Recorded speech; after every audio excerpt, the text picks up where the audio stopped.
तुम्ही अपक्ष उभा राहण्याचा निर्णय का घेतला? नाही, अपक्ष उभा टाकण्याचा ह्याच्यामुळे घेतला की आम्ही 4 जण म्हणजे ओपन मधून गटातून मी, मधून आमचे मिलिंद भाऊ बामणेकर सोबत होते, मधून आमचे जुने नगरसेवक इथं 2 टर्म राहिले नगरसेवक होते याकूब भाई, आणि मधून आमचे नवीन मुजाहिद भाई, सॉरी. तर आमच्या सोबत आम्ही 1-2 महिन्यापासून सोबत आहेत. आमचं काम चालू आहे. आता जे आमच्यावरती आक्षेप करत आहेत की बाबा ही बीजेपीची बी टीम, कालच कळालं आमचे ते विकास लंगोटे जुने नगरसेवक आहेत तिथले, 30-40 वर्षापासून नगरसेवक आहेत. ते म्हणले की बाबा ही बीजेपीची अशी आहे, बीजेपी शिट्टी म्हणजे बीजेपी. तर आम्हाला एक कळण झाले, राष्ट्रवादी काय? राष्ट्रवादी ऍक्च्युली आज युतीमध्ये त्यांचा एक घटक म्हणतात का त्याला, काय म्हणतात, हो, घटक पक्ष त्यांचा युतीमध्येच आहेत त्या. युतीमध्ये आहेत. त्यांच्यातलेच एक आमदार आहेत आपल्या अहिल्यानगरचे जगताप म्हणून आहेत. तर ते जगताप स्वतः मुस्लिम समाजाबद्दल भडकाऊ भाषण करत आहेत सातत्यानं. इतकं होऊन मुस्लिम समाजात रोष असून सुद्धा आज सुद्धा राज्याचे उपमुख्यमंत्री जे राष्ट्रवादीचे नेते आहेत त्यांनी आजपर्यंत त्यांना काढलेलं नाही. जे आम्हाला म्हणतायत शिट्टी बीजेपी, शिट्टी अशी, शिट्टी तशी, मग तुमचं जर हे असताना तर तुम्ही आजपर्यंत त्यांना का काढलेलं नाही, हे आमचं मूळ म्हणणं आहे. तुम्ही जर बघत असाल तर तुम्ही आमच्या वार्डात स्वतः फिरा. आम्ही म्हणणं वेगळं, आम्ही आता उमेदवार टाकले, उमेदवार म्हणतातच की बाबा ह्यांनी हे काम नाही केलं, त्याने ते नाही काम नाही केलं. तुम्ही स्वतः जाऊन फिरा आमच्या वार्डात, स्वतः कॅमेरा घ्या, स्वतः फिरा. आमच्या वार्डात कुठलाच विकास झालेला नाही. आमच्या वार्डात विकास झालाय ते फक्त त्या नगरसेवकाचा स्वतःचा विकास करून घेतलेला आहे. कोणत्या नगरसेवकांनी? आमचे जुने नगरसेवक होते, लंगोटे होते, किंवा जे त्यांच्या सोबतचे सहकारी होते ते, मला बाकीच्या बद्दल काय बोलायचं नाही. तर त्यांचा स्वतःचा विकास झालेला आहे. आमच्या वार्डाचा कुठला, तुम्ही स्वतः फिरा, तुमच्या लक्षात येऊन जाईल. आणि दुसरी गोष्ट, त्यांनी त्या टायमाला त्यांनी आमच्याकडं इलेक्शन ज्या टायमाला मागच्या वर्षी लागले होते या टर्मच्या अगोदर, त्या टायमाला 100 रुपयाचे बॉन्ड वाटले होते. पण त्यांनी जे बॉन्ड मध्ये दिलेलं आहे की आम्ही या गरजा पुरवत, मग आम्ही त्याची कॉपी बी तुम्हाला देऊ, तुम्ही ते दाखवा सगळ्यांना.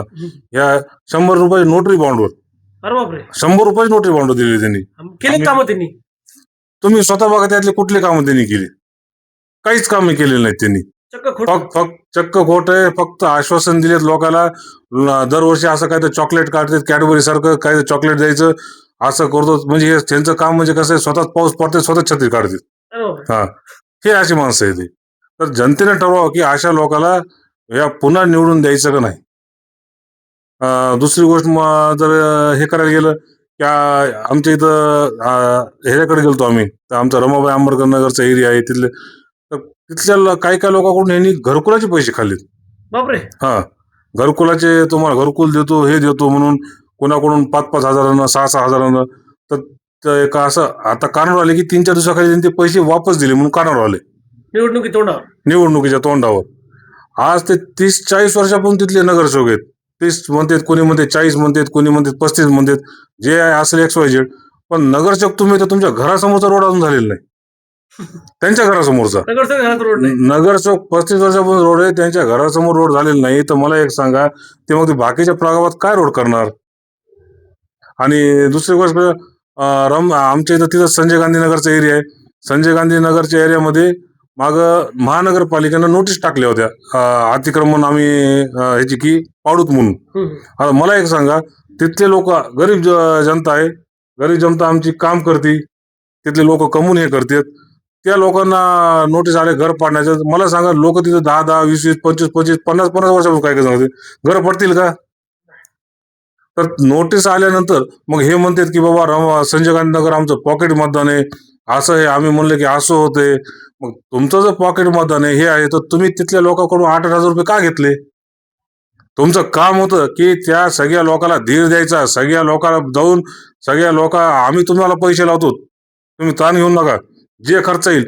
ह्यांनी सगळ्याकडून जवळपास, मला लक्षात नाही एवढं, पण 180 का 200 लोकांकडून त्यांनी हे घेतलेले, पैसे घेतलेले, स्टे आणतो म्हणून. आणि अजूनपर्यंत आमच्या असं कानावलं की अजून काही स्टे भेटला का नाही माहित नाही आम्हाला, पण अजूनपर्यंत काही त्याला स्टे भेटलेलं नाही. कधी म्हणते ते वकील जज झाला असेल, वकील जज झाला, नवीन हे लागला. पण तुमच्यासाठी तुम्ही म्हणता की ते लोक आमचे आहेत, आमच्या घरचे आहेत. मग त्यांच्याकडून तुम्ही पैसे घेतलं, ते बी रमजानच्या महिन्यात लोकांनी तिथं व्याजानं पैसे काढून दिले. अरे बापरे. हा, कोणी लोकांचे लेकरा बाळाला कपडे नाही झाले, करता नाही आले. मग तुम्ही कशाचे नेते?